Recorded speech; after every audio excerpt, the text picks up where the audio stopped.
হাসির রাজা, জ্ঞানের রাজা, রসিক রাজা। বলছি গোপাল রওনা দি। মহারাজ এত ব্যস্ত হবেন না মহারাজ। হ্যাঁ হ্যাঁ, তা মহারাজ, আপনাকে দেখে মনে হচ্ছে আপনি রাতে। হ্যাঁ ঠিকই ধরেছ, তাছাড়া ঘুম হবে কি করে বলো, আমার বাড়িতে যে ছোট্ট রাজপুত্র আসছে। তা অবশ্য ঠিক, সেই কবে থেকে আমাদের নাতিকে দেখার জন্য আমরা বসে আছি। আচ্ছা গোপাল, তুমি এইবারে রওনা দাও, বেশি দেরি করো না, জাহাজ ঢুকবার সময় হয়ে এলো। আপনি কিচ্ছু চিন্তা করবেন না মহারাজ, আমি একদম সযত্নে আপনার নাতি ও বৌমাকে রাজপ্রাসাদে নিয়ে আসব। গোপাল, খুঁজে পেতে কোনো রকম অসুবিধে হবে না। মনে আছে রানীমা? এখন তাহলে আসি।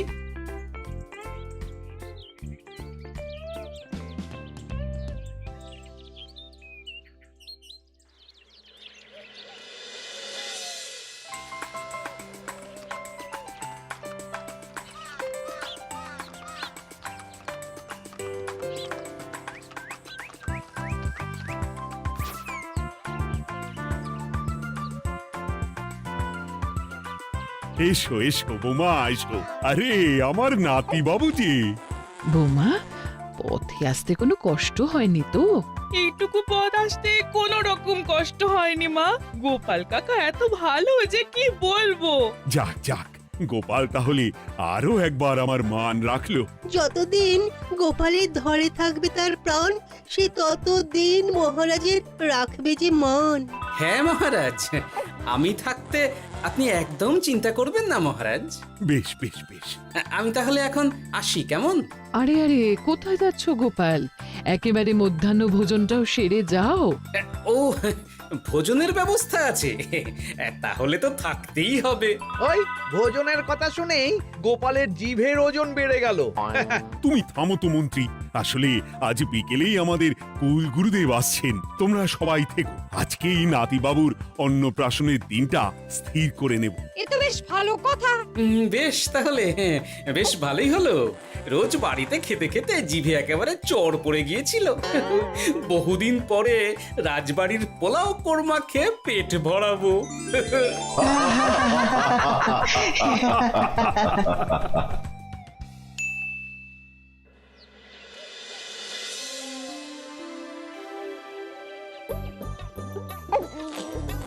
বাহ, তোদের নাতির তো ঢের উন্নতি হবে রে, খুব প্রতিপত্তি হবে, নাম যশ সব হবে, কোনো চিন্তা নেই। গুরুদেব, নাতির শরীর স্বাস্থ্য ভালো থাকবে তো? দেখ, এমনিতে খুব একটা কিছু অসুবিধা তো দেখছি না, তবে হ্যাঁ, সম্প্রতি একটা বড় সড়ো ঝড় বয়ে যাবে দেখা যাচ্ছে। কি সর্বনাশ গুরুদেব, এসব কি বলছেন, কথাটা কি সত্যি? আমি মিথ্যা বলি না, যা দেখলাম, ঈশ্বর আমাকে দিয়ে যা বলালেন তাই বললাম। তাহলে কি হবে গুরুদেব? এই বিপদ এড়াবার কি কোনো উপায় নেই গুরুদেব? ওরে, তোরা আমার পুরো কথাটা শোন, কথার মাঝেই যদি এত প্রশ্ন করতে থাকিস তাহলে আমি কিভাবে আমার কথাটা শেষ করব? হ্যাঁ, ক্ষমা করুন গুরুদেব, আপনি বলুন বলুন। শোন, ওর কপালে ঝড় থাকলেও সে ঝড় ঠিক কেটে যাবে, চিন্তা করিস না, ভগবান আছেন, উনি বিপদ ঠিকই কাটিয়ে দেবেন। যখন বিপদ চরম সীমায় পৌঁছে যায় তখন ঈশ্বর নিজে এসে আমাদের বিপদ মুক্ত করে। সত্যি গুরুদেব, ঈশ্বর নিজে আসেন? হ্যাঁ, নিজে আসেন। জয় গুরুদেবের জয়। গুরুদেব, এইবারে তাহলে আপনি একটা শুভ দিন বলে দিন, নাতি বাবুর অন্নপ্রাশনটা ধুমধাম করে দিতে হবে তো। আজকের পর থেকে ঠিক 3 দিন বাদে একটা খুব ভালো দিন আছে, ওই দিন তাহলে অন্নপ্রাশনের ব্যবস্থা কর। বেশ বেশ, তবে তাই হবে গুরুদেব, তাই হবে। গোপাল, তাহলে সব কিছুর বন্দোবস্ত করা শুরু করো।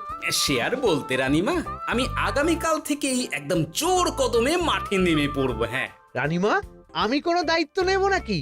না থাক, যদি প্রয়োজন হয় তুমি গোপালকে সাহায্য করো।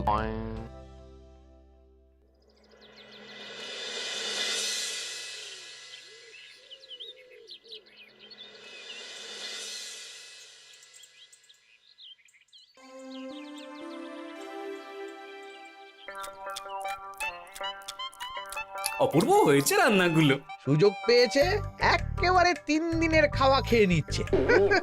সুযোগ কি কেউ ছাড়ে মন্ত্রী মশাই? এই আপনি বলুন না, যখনই সুযোগ পান কোষাগার থেকে একেবারে থলি ভরে ভরে মোহর সরিয়ে। থাক, মুখ বন্ধ করো, আমার ঘাট হয়েছে বলাটা। তুমি বাবু মন প্রাণ ভরে খাও, কেমন? মহারাজ, এই রকম একটা খুশির দিনেও আপনার মুখে হাসি নেই কেন? আসলে নাতিবাবু তো আর 2-1 দিন পরেই চলে যাবে, সেই কারণেই মনটা বড্ড ভারাক্রান্ত হয়ে রয়েছে। তা তো ঠিকই, আমাদের ছেলেটা আসতে পারল না, যাও বা নাতি এলো, তাও তো এই কটা দিন কি আনন্দেই না কাটলো। আচ্ছা রানী, আমরা যদি আমাদের কাছে আরো কদিন নাতিবাবুকে রেখে দিই তাহলে কেমন হবে? মানে বৌমাকে তো ফিরতেই হবে, বিদেশে আমাদের খোকার কত কাজ বলো তো।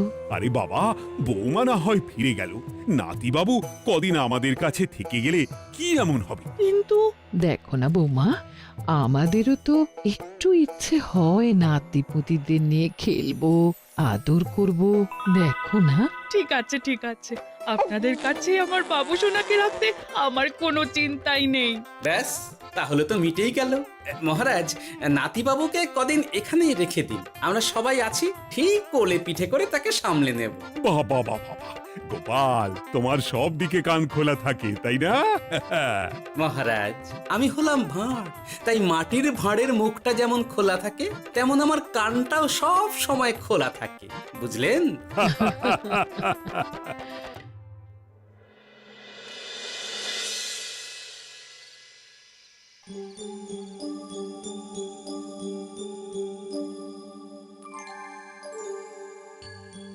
কি ব্যাপার মহারাজ, আপনি এখনো শোননি কেন?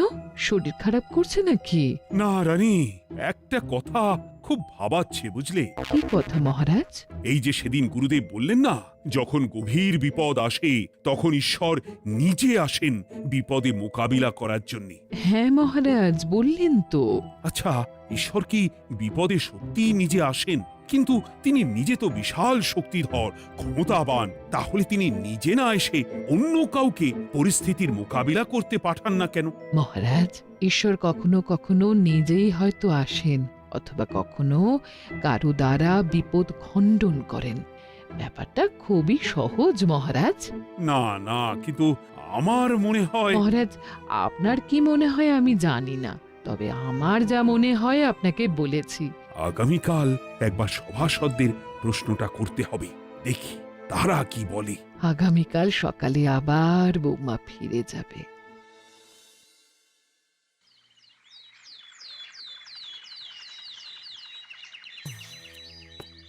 আমি তাহলে আসি, আমার সন্তানকে আপনাদের কাছে কদিনের জন্য রেখে গেলাম, ওকে খুব যত্নে সাবধানে রেখে দেবেন, কেমন? তুমি কোনো চিন্তা করো না মা, আমাদের নাতিবাবু একদম দুধে ভাতে থাকবে।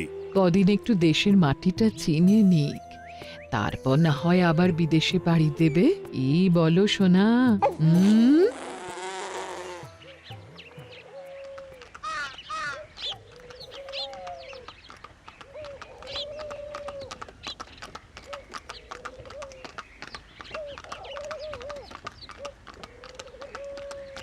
বৌমা তো চলে গেল, এইবারে তাহলে আমরাও যাই। আজকেও নিশ্চয়ই বৌমার ফিরে যাওয়া উপলক্ষে রাজসভা বন্ধ থাকবে। ভুলেও এই সব কথা ভেবো না মন্ত্রী, চলো এইবারে সবাই রাজসভায় চলো, তোমাদেরকে একটা খুবই গুরুত্বপূর্ণ প্রশ্ন করব। সেরেছে, মহারাজ আবার কি প্রশ্ন করবেন ভগবান জানে। সবাই রাজসভায় এসো।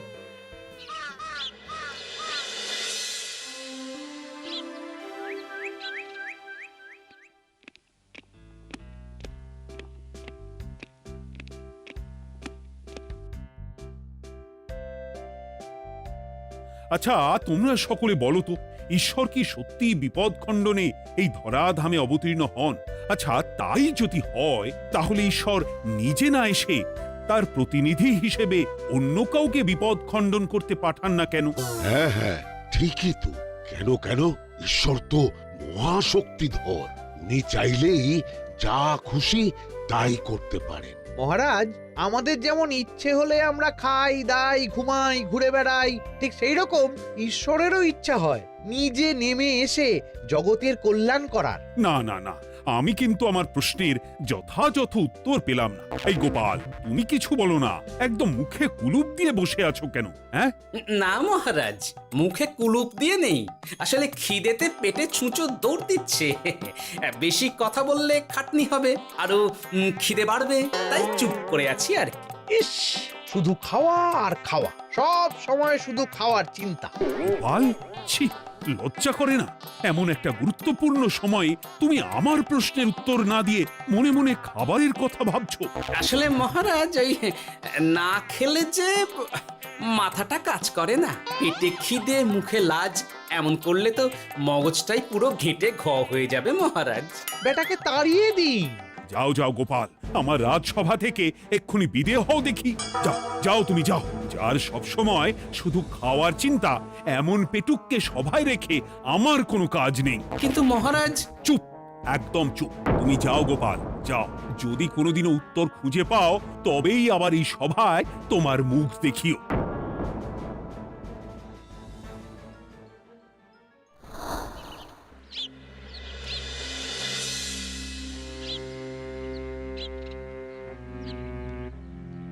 মহারাজ যে এমন সামান্য কারণে আমায় রাজসভা থেকে বার করে দেবেন ভাবতেও পারিনি।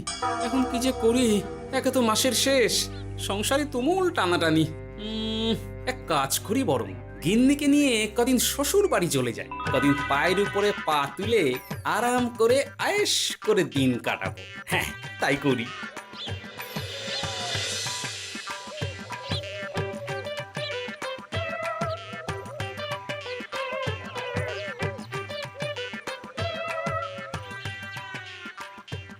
গিন্নি, ও গিন্নি, বলছি কি, ওই শিগগিরই তল্পি তল্পা গুছিয়ে তোমার বাপের বাড়ি চলো। এই কটা দিনের জন্য দুজনে ঘুরে আসি, বুঝলে? কি ব্যাপার? তোমার হঠাৎ করে আমার বাপের বাড়ি যাবার হিড়িক কেন? কিছু মতলব আছে নাকি? আমি না তোমার স্বামী? তুমি আমাকে এভাবে বেমক্কা মতলববাজ বলতে পারলে? হ্যাঁ, কোথায় আমি তোমার কথা ভেবে কথাটা বললাম, আর তুমি কি না আমায় স্বামী না স্বামী কে জানে? এই গত 3 মাস ধরে বাপের বাড়ি যাওয়ার কথা বলছি, তুমি তো তখন কানেই নিচ্ছিলে না, এখন হঠাৎ? আচ্ছা আচ্ছা, বুঝেছি বুঝেছি, অনেক ঝগড়াঝাটি হয়েছে, এইবারে তল্পি তল্পা গুছিয়ে চলো, মেলা সময় বয়ে যাচ্ছে। কি এক্ষুনি যাবে নাকি? সন্ধে হয়ে এলো তো। সন্ধে হয়ে এলো তো কি হয়েছে, চলো চলো চলো, শিগগিরই চলো। ঠিক আছে, আমি প্রস্তুত হচ্ছি। তুমি তাহলে একখানা গরুর গাড়ি ডেকে আনোগে, যাও যাও। আরে মিছিমিছি গরুর গাড়ি রাখবো কেন? আরে বাবা, আমরা হেঁটে যাব, হেঁটে। কি বলছো? এতটা রাস্তা বনের মধ্যে দিয়ে আমরা হেঁটে যাব? হ্যাঁ, শোনো গিন্নি, ওই বাতের ব্যথায় না হাঁটাটা বেশ ভালো, বুঝলে? চলো চলো, দেখবে কোনো রকম অসুবিধে হবে না। হ্যাঁ, আমি তো আছি নাকি? হ্যাঁ,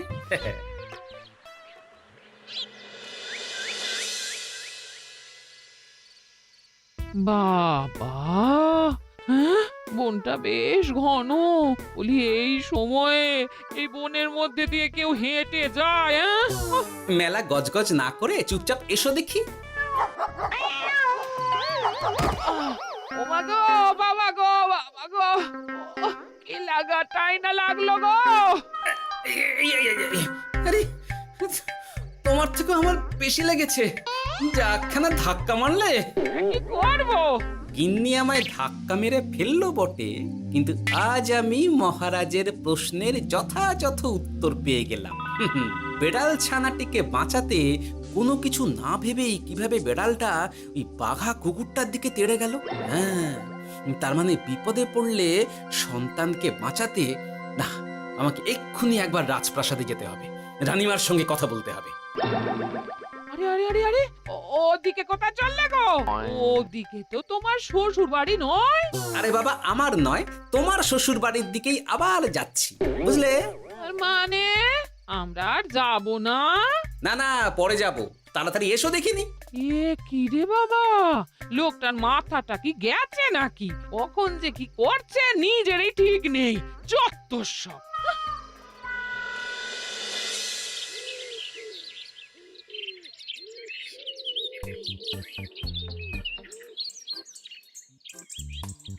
আরে গোপাল দাদা, তুমি এখন কি ব্যাপার গো? আমি একটু রানিমার সঙ্গে দেখা করতে চাই, খুব দরকার। কিন্তু এখন তো সকলে ঘুমাচ্ছে, তাই আমি তো এখন তোমাকে ঢুকতে দিতে পারবো না। আরে অযথা কথা না বলে পথ ছাড়ো, ভিতরে ঢুকতে দাও। গোপাল দাদা, তুমি এই সময় ওই ঢোকার জন্য অহেতুক জেদ করো না। তাছাড়া আমি যতদূর জানি তোমায় তো মহারাজ তাড়িয়ে দিয়েছিলেন, তাহলে আবার বহাল হব, চিন্তা করো না। দয়া করে এখন ঢুকতে দাও। গোপাল দাদা। আহ পেয়াদা, এই এই কি ব্যাপার? এত হইচই কিসের? কি হয়েছে? রানীমা, আমি আপনার সঙ্গে একটু কথা বলতে চাই, বিশেষ দরকার আছে। এসো এসো, ভেতরে এসো। তাহলে মহারাজকে তোমার পরিকল্পনা মতো বাইরে নিয়ে যেতে পারলেই উনি ওনার প্রশ্নের উপযুক্ত জবাব পেয়ে যাবেন, বলছো? সে ব্যাপারে আপনি 100% নিশ্চিত থাকুন রানীমা। এখন আপনি শুধু আমার পরিকল্পনা অনুযায়ী মহারাজকে নৌকা বিহারে যেতে রাজি করান। তারপর কি হয় সেটা আপনি নিজেই সচক্ষে প্রমাণ পেয়ে যাবেন। তোমার উপরে আমার অগাধ আস্থা গোপাল। ঠিক আছে, তুমি যেমনটা বললে ঠিক ওইভাবেই আমি নৌকা বিহারের ব্যবস্থা করছি। রানীমা, দেখবেন এই পরিকল্পনাটা যাতে কোনোভাবেই পাঁচকান না হয়, তাহলে কিন্তু সব ভেস্তে যাবে। নিশ্চিন্তে থাকো গোপাল, কিচ্ছু হবে না, নিশ্চিন্তে থাকো।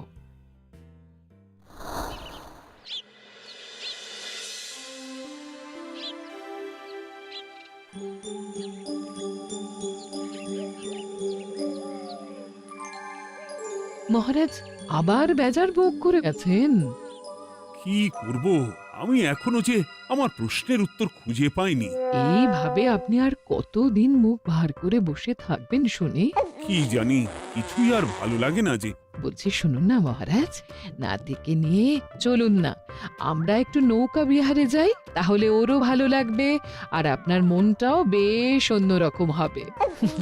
ঠিক আছে, তাহলে চলো একটু নৌকা বিহার করে আসি।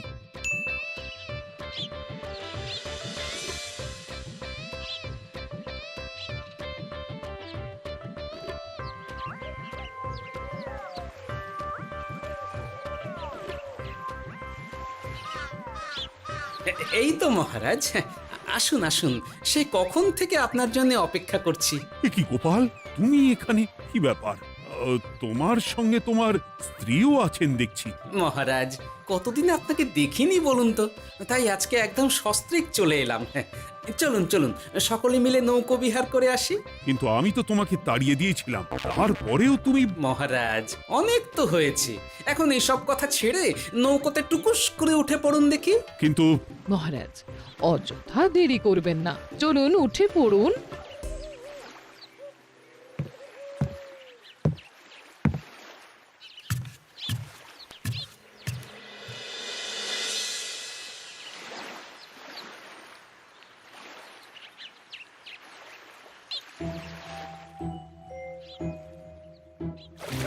এ কি?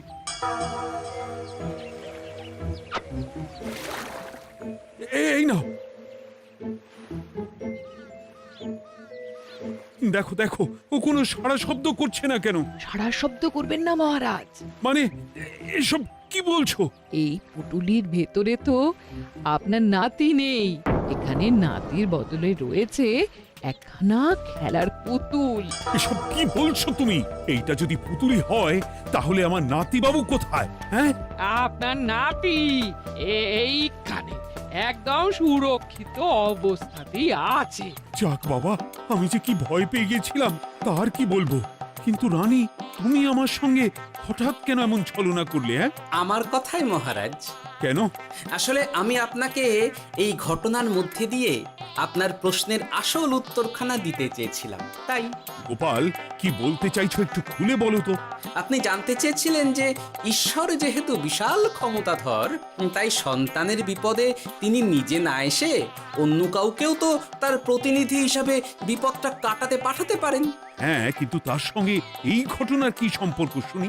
মহারাজ, পুতুলটি যখন জলে পড়ে গেল তখন আপনি সেটিকে নিজের নাতি ভেবেই একবারও কারুর জন্য অপেক্ষা না করে নিজের প্রাণের তোয়াক্কা না করে নাতিবাবুকে রক্ষা করলেন। মহারাজ, আমরা ঈশ্বরের মানব সন্তান। ঈশ্বর আমাদের সকলের হৃদয়ের ভিতরে বসবাস করে, তাই বিপদ হলেই তিনি ছুটে আসেন, কখনো নিজে, আবার কখনো বা কোনরূপ প্রতিনিধি মারফত। তাই ভবিষ্যতে আর কোনোদিনও ঈশ্বর সম্পর্কিত কোনরূপ সংশয় মনে রাখবেন না, কেমন? সাধু সাধু, ধন্য তোমার বুদ্ধি হে গোপাল। সত্যি যেভাবে তুমি একটা ঘটনার মধ্যে দিয়ে আমায় আমার প্রশ্নের উত্তরটা ব্যাখ্যা সমেত, তার কোনো তুলনা হয় না। তোমার যে আর কিভাবে প্রশংসা করব তাই ভাবছি। মহারাজ, আমার আর প্রশংসা না করে ওই পেট পুরে একটু ভালো মন্দ খাওয়ান তো দেখি, তাহলেই হবে, আর কিচ্ছু চাই না। আচ্ছা আচ্ছা, বেশ বেশ, তাই হবে। আগামী 7 দিন তোমার সস্ত্রীক সহ রাজবাড়িতে দুবেলা আহারের নিমন্ত্রণ থাকলো, কেমন? ব্যাস, আর কি চাই?